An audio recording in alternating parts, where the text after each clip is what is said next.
आज तक चुनाव हुए हैं जितने, वही जीता है जो पोस्टल बैलेट में जीता है। 90 में से 73 में हम जीते।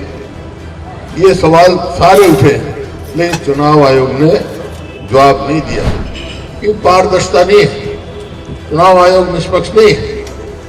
वोट लिस्ट बनाने में, फिर वोट डालने में, भाई निष्कर्ष तो ये है, खाली वोट की बात नहीं है। हरियाणा में तो हमारी सरकार चोरी कर दी। अपराध, गैंगस्टर्स, 80 गैंग काम कर रहे हैं आज हरियाणा में। अब ये चुनाव हुए, हमारे से पहले महाराष्ट्र में हुए, हरियाणा से पहले, उससे पहले कर्नाटक में हुए पार्लियामेंट में।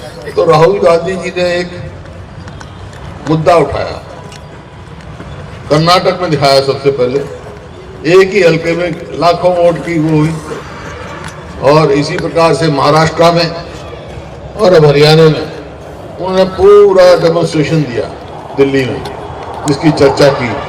ये समझ में नहीं आ रहा कि भाई चुनाव आयोग की जिम्मेवारी है। कई कहते हैं भाई आपके वर्कर नहीं, वर्कर अपना काम करेंगे, चुनाव आयोग अपना काम करेगा। निष्पक्ष होना चाहिए चुनाव आयोग को, लेकिन हमारा चुनाव आयोग निष्पक्ष नहीं है। देखा आपने, कहीं एक ही मकान में 501 वोट, कहीं 323 वोट, कहीं 22 वोट एक महिला। इस प्रकार से आप व्यापक रूप में जाओ। ये तो चंद उदाहरण है। और जहां हमारे एमएलए जीते हैं वहां मार्जिन बहुत था, वहां घटा दिया गया। वो तो मजबूरी में जीत गए, कम कर ही नहीं सकते थे। अब हरियाणा में सबसे ज्यादा वोटों से मैं जीता 72,000 से, कितना कम करते, कम ही नहीं कर सकते थे। तो वहां तो अलग बात है, लेकिन जहां सख्त मुकाबला था वहां जरूर हुई है, इसमें तो दो राय नहीं। आज तक चुनाव हुए हैं जितने, वही जीता है जो पोस्टल बैलेट में जीता है। 90 में से 73 में हम जीते। ये सवाल सारे उठे, लेकिन चुनाव आयोग ने जवाब नहीं दिया, क्योंकि उनके पास है ही नहीं जवाब।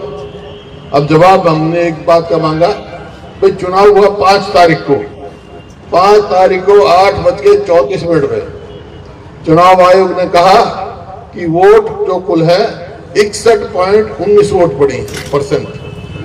ठीक है, 6 तारीख आ गई।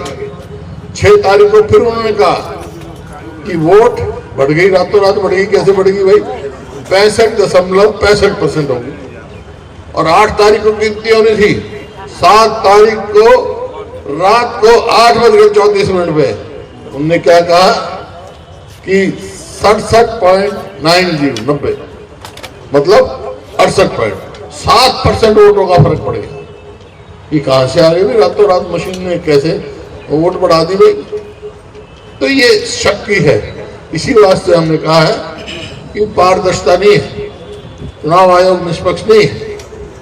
वोट लिस्ट बनाने में, फिर वोट डालने में, भाई निष्कर्ष तो ये है, खाली वोट की बात नहीं है। हरियाणा में तो हमारी सरकार चोरी कर दी, सरकारी चोरी करके, क्योंकि लोगों की चोरी नहीं, लोगों से कोई कमी नहीं। लोगों ने 36 बिरादरी ने पूरा साथ दिया,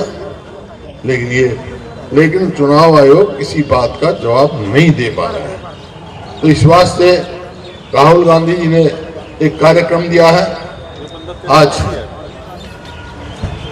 मैं अंबाला में आया हूँ, पूरे देश में किया, क्योंकि ये देश का सवाल है, कोई एक हरियाणा का सवाल नहीं है।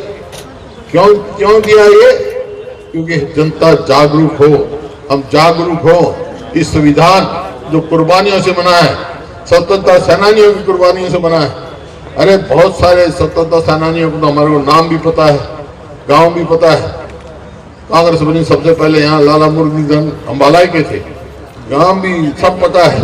लेकिन ऐसे बहुत सारे लाखों आदमी हैं जिनका नाम और गांव नहीं पता, लेकिन देश के लिए कुर्बानी दी जब आजाद हुआ।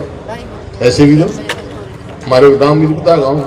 तो वो कुर्बानी देकर देश ने एक संविधान बनाया, दुनिया का बेहतरीन संविधान, सारे देशों के संविधानों का अच्छा। ठीक है, इस संविधान से हम छेड़छाड़ नहीं करने देंगे। ये हमारे में हमने ताकत पैदा कर दी है हमने। और यही प्रोग्राम लेके सारे देश में चलेगा। आज हरियाणा में कानून व्यवस्था पे, कानून व्यवस्था बिल्कुल चरमरा गई हरियाणा में। जो संगठित ऑर्गेनाइज क्राइम कहते हैं, संगठित अपराध, गैंगस्टर्स, 80 गैंग काम कर रहे हैं आज हरियाणा में। कोई सेफ नहीं है। हाँ, पहले तो खत्म हो गए थे, अब 80 हो गए ऐसे जो फिरौती मांगते हैं और कहते हैं मेरा नाम ये है, जो बैंक में जाते हैं, दुकान में जाते हैं, दिन दहाड़े गोलियां चला के आ जाते हैं। आज हरियाणा पूरे देश में सबसे ज्यादा असुरक्षित प्रदेश है। अपने आप को कोई सुरक्षित महसूस नहीं करता। तो परिस्थिति आपके सामने। फिर वोट लेनी थी तब तो खटाखट बना दिए राशन कार्ड, बीपीएल कार्ड। अब 15 लाख काट दिए, अब 15 लाख काट दिए। तो मेरा सवाल ये है, गवर्नमेंट को भी काम है, हमारा सवाल ये है, पहले बनाए क्यों और काटे क्यों भाई? पहले बनाए क्यों फिर काटे क्यों? तो ये इस किस्म के काम करते हैं। तो आपको मजबूत होकर इस बात को, आवाज को उठाना है। पहले तो ये कि संविधान बचाना है, तभी हम बचेंगे। जो राहुल गांधी ने आह्वान दिया है उसको देंगे। जो कार्यक्रम ये बताएंगे उसके कार्यक्रम अनुसार डिप्टी कमिश्नर को ज्ञापन देंगे और आप सब साथ चलेंगे।